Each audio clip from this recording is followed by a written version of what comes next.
नमस्कार, मेरा नाम है अमिताभ और दृष्टि पीसीएस के कार्यक्रम साइंस दिस वीक में एक बार फिर से आपका स्वागत है। चलिए देखते हैं सप्ताह के विज्ञान खंड के वो महत्वपूर्ण प्रश्न कौन से हैं जो आगामी परीक्षा के लिए आपके लिए महत्वपूर्ण हो सकते हैं। शुरुआत करते हैं पहले प्रश्न के साथ। तो आज का हमारा पहला प्रश्न है। पहले प्रश्न में आपको 3 कथन दिखाई दे रहे हैं और उपयुक्त में से कितने कथन सही है या हैं ये आपको बताना है इन तीनों कथनों के आधार पर। पहला कथन है, प्रश्न के हिसाब से पहले प्रश्न देख लेते हैं फिर कथन पर आते हैं कि अल्जाइमर रोग के संदर्भ में निम्नलिखित कथनों पर विचार कीजिए। ये तीनों ही कथन अल्जाइमर रोग से संबंधित है। पहला है, अल्जाइमर रोग में सबसे पहले और सबसे गंभीर रूप से प्रभावित मस्तिष्क क्षेत्र हिप्पोकैम्पस है। दूसरा है, अल्जाइमर रोग में न्यूरोफाइब्रिलरी टेंगल्स हाइपरफॉस्फोराइलेटेड टाउ प्रोटीन से बने होते हैं। तीसरा है, एड्रोफोनियम परीक्षण का उपयोग अल्जाइमर रोग के निदान की पुष्टि के लिए किया जाता है। अब आपको बताना है इसमें से कितने कथन सही हैं। तो यहां पर देखिए, पहला कथन जो है, अल्जाइमर रोग में सबसे पहले सबसे गंभीर रूप से प्रभाव जो पड़ता है वो मस्तिष्क क्षेत्र में हिप्पोकैम्पस पर पड़ता है, तो ये बिल्कुल सही है। और अल्जाइमर रोग में न्यूरोफाइब्रिलरी टेंगल्स हाइपरफॉस्फोराइलेटेड टाउ प्रोटीन से बने होते हैं, ये भी सही है। ये आपका कथन गलत है क्योंकि एड्रोफोनियम परीक्षण का उपयोग अल्जाइमर रोग के निदान की पुष्टि के लिए नहीं किया जाता है, बल्कि एक अन्य रोग है जिसको माइस्थीनिया कहते हैं। ये एक प्रकार का ऑटो इम्यून बीमारी है जिसमें कि मांसपेशियां कमजोर हो जाती हैं। वहां पर आप एड्रोफोनियम परीक्षण को देखेंगे तो पहला और दूसरा कथन आपका सही है। तो यहाँ पर विकल्प आपका क्या हो जाएगा? केवल 2, यानी कि बी विकल्प आपका सही हो जाएगा। पहला और दूसरा यहाँ पर सही है। अब देखिए, अल्जाइमर रोग जो होता है एक न्यूरो डीजेनरेटिव विकार है। न्यूरो डीजेनरेटिव विकार क्या होता है? तो एक ऐसा रोग होता है, एक ऐसा विकार होता है जिसमें कि मस्तिष्क या तंत्रिका तंत्र की जो कोशिकाएं हैं वो धीरे धीरे खराब होने लगती हैं। और यहाँ पर चूंकि ये धीरे धीरे, इसमें जब ये तंत्रिकाएं खराब होंगी तो हमारी जो स्मृति है, हमारा विचार कौशल है, धीरे धीरे कार्य करने की क्षमता उसकी कम होने लगती है। इसमें हिप्पोकैम्पस यानी मस्तिष्क का एक ऐसा हिस्सा होता है, एक ऐसा भाग होता है जो कि हमारी यादों को, नई यादों को बनाने में सहायक होता है और वही कमजोर होने लगता है। तो जब हिप्पोकैम्पस जो स्मृति निर्माण के लिए ही जरूरी है वही कमजोर होने लगेगा तो अल्जाइमर रोग में क्या होगा? सबसे प्रारंभिक गंभीर रूप से हमारा हिप्पोकैम्पस प्रभावित होता है, तो हमारे नए विचार बनेंगे ही नहीं, तो मस्तिष्क में हमारी जो स्मृति है वो कमजोर होने लगती है। इसलिए आपका पहला कथन सही था। और अल्जाइमर रोग में न्यूरोफाइब्रिलरी टेंगल्स प्रमुख रूप से ये कह रहा है हाइपरफॉस्फोराइलेटेड टाउ प्रोटीन से बने होते हैं। तो देखिए, यहां अगर इसकी बात करें कि तो मस्तिष्क की हमारी जो कोशिकाएं होती हैं उसको हम क्या कहते हैं? न्यूरॉन्स कहते हैं। और ये आपस में जुड़कर काम करती हैं। लेकिन इन कोशिकाओं के अंतर्गत, इन कोशिकाओं के अंदर एक तरह का प्रोटीन होता है जिसको हम टाउ कहते हैं। इन प्रोटीन्स को क्या कहते हैं? टाउ कहते हैं। और ये प्रोटीन एक तरह का सपोर्ट सिस्टम होता है। लेकिन अगर अल्जाइमर रोग हो जाता है तो ये टाउ प्रोटीन की जो कंडीशन होती है वो बिगड़ने लगती है। और क्या होगा? ये ज्यादा से ज्यादा जो फास्फेट नाम का रसायन होता है उसके साथ जुड़ने लगता है और इससे वैज्ञानिक भाषा में इसी चीज को हाइपरफॉस्फोराइलेशन कहते हैं। तो हाइपरफॉस्फोराइलेशन होने लगेगा। अब ये जो प्रोटीन है, जो टाउ प्रोटीन है, ये आपस में गुच्छों की तरह उलझने लगते हैं और इसी को न्यूरोफाइब्रिलरी टेंगल्स कहते हैं।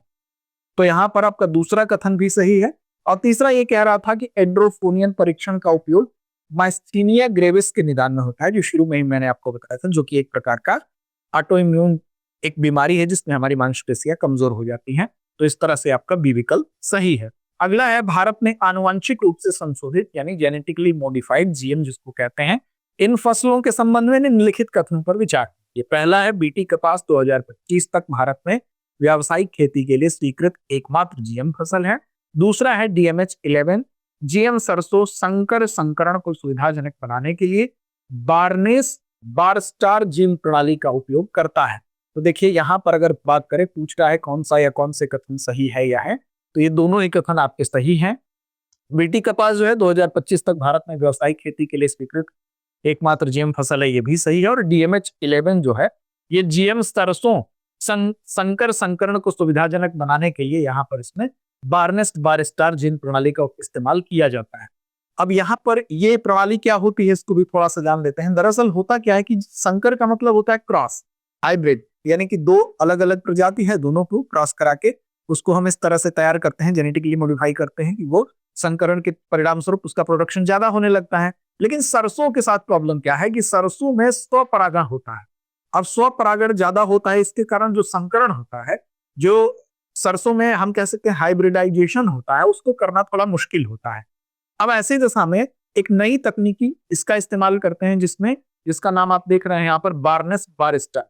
बार्नेस बारिस्टार में बेसिकली बार्नेस जो है एक जीन है, और ये इसकी क्वालिटी क्या है, तो ये नर बांझता उत्पन्न करता है, नर को बांझ बना देगा। और बारस्टार जीन क्या करता है, ये बार्नेस के प्रभाव को रोकता है। अब इन दोनों का प्रयोग किया जाता है, एक ही सरसों का पौधा लिया जाएगा और उसी में जो बार्नेस जीन है उसको डाल दिया जाएगा। अब ये पौधा क्या होगा, ये नर बाज बन जाएगा। और उसके बाद दूसरे पौधे में बार स्टार यानी कि ये वाला, इसको फिर क्या करेंगे, इसका जीन डाल दिया जाएगा और ये पौधा सामान्य होगा। अब इन दोनों का क्रॉस करा दिया जाएगा और इसी को DMH11 कहते हैं। इस तरह से DMH11 जो तैयार होगा उसका प्रोडक्शन बेहतर होगा, इसका उपयोग किया जाता है। तो फिलहाल यहाँ पर सी विकल्प आपका सही होगा, ये दोनों ही आपके कथन सही है, यानी कि वर्ष 2025 तक बीटी कपास का एकमात्र आनुवांशिक रूप से संशोधित GM फसल है। भारत में व्यावसायिक खेती की मंजूरी इसको दी गई है, पहला सही ही है, पहली बार इसको वर्ष 2002 में मंजूरी दी गई थी। और DMH11 GM सरसों संकर कुशल संकरण को सक्षम करने के लिए बार्नेस बारिस्टार जीन प्रणाली का उपयोग यहाँ पर किया जाता है, तो दूसरा भी आपका सही है। अगला प्रश्न है बॉडी मास इंडेक्स यानी BMI के संबंध में निम्नलिखित कथनों पर विचार कीजिए। पहला कथन है WHO एशियाई जनसंख्या के लिए औसत स्तर की तुलना में कम BMI सीमा की सिफारिश करता है। दूसरा है पहले इसे क्वेटेलेट इंडेक्स के नाम से जाना जाता था, और तीसरा है ये वजन किलोग्राम ऊंचाई मीटर से के वर्ग से विभाजित करके निकाला जाता है। अब ये पूछ रहा है कितने सही हैं, तो देखिए यहाँ पर तीनों ही सही हैं, ये तीनों ही कथन आपके सही हैं, तो सभी तीन आपका सी विकल्प सही हो जाएगा। देखिए बॉडी मास इंडेक्स जो है WHO जो है एशिया के लोगों के लिए उनकी सीमा ये कम निर्धारित करता है, क्योंकि उसमें मेटाबॉलिक बीमारी जैसे डायबिटीज, हाई ब्लड प्रेशर का जोखिम अधिक होता है, इसलिए कथन एक आपका सही है। दूसरा ये कह रहा है कि बॉडी मास इंडेक्स को पहले क्वेटेलेट इंडेक्स भी कहा जाता था, तो ये एकदम सही बात है, कहा जाता था, क्योंकि ये जांच का एक ऐसा आसान तरीका था जिसमें किसी भी वयस्क का वजन स्वस्थ वो है कि नहीं इसके आधार पर पता चल जाता था। अब इसमें क्या करते थे, BMI की गणना के लिए व्यक्ति का वजन कितना है किलोग्राम में निकाल लेते थे, और उसकी ऊंचाई कितनी है मीटर में निकाल लेते थे, और उसके वर्ग से उसको डिवाइड कर देते थे, जिससे कि हमको पता चल जाता था। तो आपका तीनों ही कथन यहाँ पर सही है। अगला है वेरा सी रूबिन वेधशाला के संदर्भ में निम्नलिखित कथनों पर विचार कीजिए। पहला है यह एक खगोलीय वेधशाला है जिसका निर्माण निरंतर स्कैनिंग के माध्यम से दक्षिणी गोलार्ध के रात्रि आकाश का सबसे व्यापक सर्वेक्षण करने के लिए किया गया है। दूसरा है इसका नाम अमेरिकी खगोल शास्त्री वेरा सी रूबिन के सम्मान में रखा गया है। अब आपको पूछ रहा है प्रश्न में उपर्युक्त कथनों में से कौन सा या कौन से सही नहीं है। अगर सही पूछता तो दोनों सही हो जाते, और चूंकि सही नहीं पूछा है तो डी विकल्प आपका सही होगा, ना तो एक ना ही दो, क्योंकि दोनों ही कथन आपके सही है। अब ये कहां पर स्थित है, तो चिली में। खगोलीय सुविधा के लिहाज से इसको वेरा सी रूबिन वेधशाला को समुद्र तल से कितनी ऊंचाई पर स्थापित किया गया है, तो 8,684 फीट की ऊंचाई पर यह स्थित है। एक पहाड़ी पर स्थित है, सेरो पेचोन पर्वत है, सेरो पेचोन पर्वत के ऊपर यह स्थित है। और प्राथमिक उपकरण के रूप में सिमोनी सर्वेक्षण दूरबीन यहाँ पर है, उसका उपयोग करते हुए ये अपनी पहली परीक्षण छवि इसने अभी जारी की है।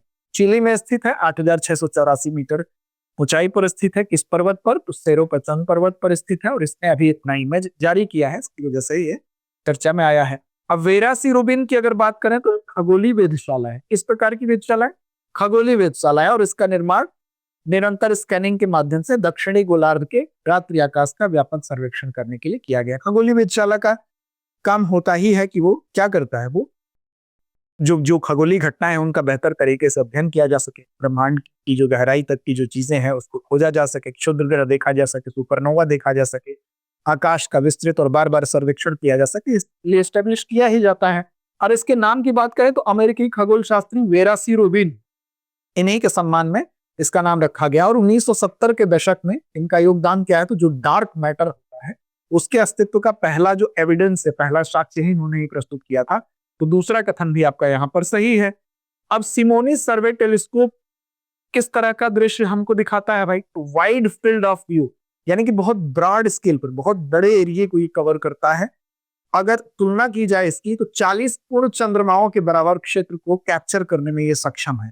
बाकी अगर देखें क्षमता अगर इसकी तुलनात्मक रूप से, तो जो हबल स्पेस टेलीस्कोप है केवल 1% कवर करता है, जेम्स वेब स्पेस टेलीस्कोप 75%, और इन दोनों की तुलना में कहीं व्यापक कवरेज प्रदान करता है। यानी 40 पूर्ण चंद्रमा के बराबर का जो वाइड फील्ड ऑफ व्यू है वो कैप्चर करने में ये सक्षम है। तो आप समझ सकते हैं ये कितना महत्वपूर्ण है। और सबसे बड़ी बात यह है कि इसमें जिस कैमरे का इस्तेमाल किया गया है उस कैमरे की क्वालिटी आप सुनेंगे, सामान्य रूप से आप कैमरा जो इस्तेमाल करते हैं वो कितना मेगापिक्सल होता है, 10, 20, 50 मेगापिक्सल तक होता है। यहाँ पर 3200 मेगापिक्सल जो है उस क्षमता का विश्व का सबसे बड़ा डिजिटल कैमरा यहाँ पर लगा है। अब नग्न आंखों से दिखाई देने वाली वस्तुओं की तुलना में आप सोचिए 100 मिलियन गुना धुंधली अगर कोई वस्तु है तो उसको भी एकदम साफ दिखाने की क्षमता रखता है। तो ये इसकी विशेषताएं हैं, इसको आप याद रखेंगे। अगला है हेल्गोलैंड के संबंध में निम्नलिखित कथनों पर विचार कीजिए।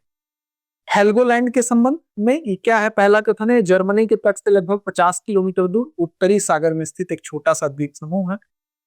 यह द्वीप अपने लाल बलुआ पत्थर रेड साइड स्टोन के लिए जाना जाता है और क्वांटम यांत्रिकी का जन्म स्थल माना जाता है। देखिए दोनों ही कथन आपके सही, पूछा भी है आपसे सही कौन से हैं, तो दोनों ही सही हैं। ये 50 किलोमीटर दूर है जर्मनी के तट से और यहाँ पर एक छोटा सा द्वीप समूह है, अपने लाल बलुआ पत्थर रेड सैंडस्टोन के लिए जाना जाता है और क्वांटम यांत्रिकी का जन्म स्थान इसको माना जाता है। कैसे माना जाता है तो उसकी भी एक दिलचस्प कहानी है। दरअसल यहाँ पर हुआ क्या था, पहले तो ये देख लीजिए, ये स्थिति दोनों ही सही है। उत्तरी सागर में एक छोटा सा द्वीप समूह है, इसका क्षेत्रफल 1.7 वर्ग किलोमीटर है केवल। दरअसल यह द्वीप यहाँ पर लाल बलुआ पत्थर भी है। दूसरा भी कथन आपका सही है, रेड सैंडस्टोन पाया जाता है, क्वांटम यांत्रिकी का जन्म स्थान माना जाता है। कैसे माना जाता है तो यहाँ पर उसको आपको बताएंगे। हुआ ये था कि जिन्होंने क्वांटम जो सिद्धांत है उसकी नींव तैयार कैसे हुई थी, उसके पीछे भी एक कारण है कि यहाँ पर वो वैज्ञानिक जो है बीमार पड़े और बीमार पड़ने के बाद यहाँ पर पहुंच गए, वो उनको एक एलर्जी टाइप का एक रोग हो गया था और बाद में यहीं पर उन्होंने इस चीज का जो बेस है वो तैयार किया। तो इस तरह से इसका कनेक्शन है। अब देखिए हेल्गोलैंड जो शुरू में फ्रीसियन लोग थे, नीदरलैंड और जर्मनी में एक जातीय समूह है फ्रीसियन, वो लोग शुरू में यहाँ पर आए थे, उपनिवेश बनाए थे। उसके बाद फिर ये डेनमार्क के हाथ में चला गया और डेनमार्क के कंट्रोल से फिर ये 1814 में ब्रिटेन के पास चला गया और ब्रिटेन ने फिर इसको जर्मनी को वर्ष 1890 में जर्मनी को सौंप दिया था। अब क्वांटम यांत्रिकी की नींव कैसे पड़ी तो देखिए जून 1925 की ये घटना है। भौतिक विज्ञानी थे, उनका नाम था वर्नर हाइजेनबर्ग और उन्होंने इनको जब फीवर हुआ, उस फीवर को कहते हैं एलर्जिक राइनाइटिस, एक प्रकार का जो फीवर है उसका ये मतलब क्वालिटी एक एलर्जी ही थी उनको। उससे जब ये पीड़ित हुए तो राहत पाने के लिए इसी द्वीप पर, हेल्गोलैंड द्वीप पर ये चले और यहीं पर उन्होंने मैट्रिक्स मैकेनिक्स, यानी यह समझाने का तरीका है कि परमाणु कैसे निश्चित ऊर्जा स्तरों के आधार पर प्रकाश को अवशोषित या उत्सर्जित करता है, इसी को मैट्रिक्स मैकेनिक्स कहते हैं। तो इसी का यहाँ पर इन्होंने डेवलपमेंट किया, विकास किया और यही आगे चलकर जो क्वांटम मैकेनिक्स है उसका बेस बनता है, उसका नींव बनता है। तो इस तरह से इस आप कह सकते हैं कि वर्नर हाइजेनबर्ग के इस द्वीप पर जाने की वजह से ये द्वीप चर्चा में रहा। तो इसका संबंध हेल्गोलैंड द्वीप का संबंध सीधे सीधे किससे है? सीधे सीधे वर्नर हाइजेनबर्ग से है, जिन्होंने की मैट्रिक्स मैकेनिक्स की नींव डाली और यही मैट्रिक्स मैकेनिक्स आगे चलकर आपको क्वांटम मैकेनिक्स का बेस बनता है, नींव बनता है। क्वांटम मैकेनिक्स आप जानते हैं कि ये एक ऐसा मौलिक भौतिक का सिद्धांत है जो बहुत छोटे जो अणु परमाणु होते हैं उनके अध्ययन से संबंधित होता है, प्रकाश से संबंधित होता है और ऊर्जा के व्यवहार को समझाने के लिए हमारे लिए जरूरी है। आज के समय में क्वांटम फिजिक्स की अगर बात कर लें, क्वांटम मैकेनिक्स की बात कर लें, चाहे लेजर हो, चाहे आप देख सकते हैं जो आपकी एमआरआई मशीन हो, सेमीकंडक्टर हो, ऐसी चीजों का जो हम अपने जीवन में उपयोग देखते हैं उसमें इस सिद्धांत की बहुत बड़ी अहमियत है, योगदान है। और अंत में बारी एक अभ्यास प्रश्न की आती है। अभ्यास प्रश्न की जिम्मेदारी आप पर छोड़ेंगे इसका जवाब देने की। अभ्यास प्रश्न आपके लिए है कि माइक्रोप्लास्टिक के संबंध में निम्नलिखित कथन है, इस पर आप विचार करिए और इनमें से कौन सा या कौन से सही हैं इसको कमेंट बॉक्स में जवाब दीजिए। पहला कथन है ये 5 मिलीमीटर से छोटे आकार के प्लास्टिक कण होते हैं जो या तो जानबूझकर किए गए उत्पादन से या बड़ी प्लास्टिक वस्तुओं की विघटन से उत्पन्न होते हैं। दूसरा, इन्हें विभिन्न मानव जैविक प्रणालियों में पाया गया है और ये पुरुषों और महिलाओं दोनों में प्रजनन स्वास्थ्य संबंधी समस्याओं से संबंध है। उपर्युक्त कथनों में से कौन सा या कौन से सही है या है बताना है आपको। विकल्प आपके सामने है, केवल एक, केवल दो, एक और दो, दोनों, ना तो एक ना ही। इस प्रश्न का जवाब कमेंट बॉक्स में देना ना भूलें। करते रहें अपने लक्ष्य की ओर बढ़ते।